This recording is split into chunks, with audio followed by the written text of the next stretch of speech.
En Éthiopie, depuis des siècles, les Bêta Israël vivaient isolés et marginalisés. Mais malgré les pressions extérieures, ils ont maintenu leur tradition et leur foi juive. Marqués par les persécutions, les discriminations et face à la famine, le désir d'Aliyah, l'immigration juive en Israël, s'est intensifié. Leur situation s'est dégradée en 1974 avec la prise de pouvoir du régime marxiste du colonel Mariam. Sensibilisé par leur détresse, le gouvernement israélien, sous la houlette du premier ministre Yitzhak Shamir, a élaboré un plan d'évacuation audacieux.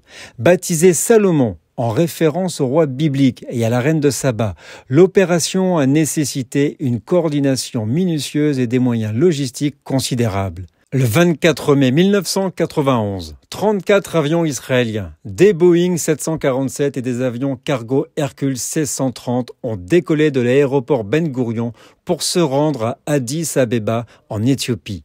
Malgré les risques liés à la guerre civile en cours et à l'état délabré des pistes d'atterrissage, les rotations se sont succédé sans relâche.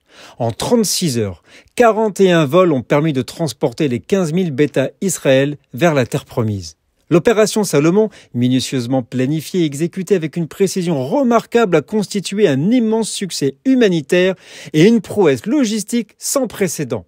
Elle a permis de sauver des milliers de vies et d'offrir un nouveau départ à une communauté persécutée. L'opération Salomon reste un symbole d'espoir et de solidarité, illustrant la force du lien qui unit le peuple juif à travers le monde et a souligné la capacité de l'État d'Israël à agir comme un refuge pour les juifs du monde entier.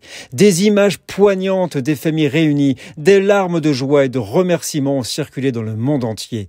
Le New York Times titra: pour la première fois dans l'histoire, des milliers de Noirs sont amenés dans un pays, non pas enchaînés, mais dans la dignité, non pas comme esclaves, mais comme citoyens.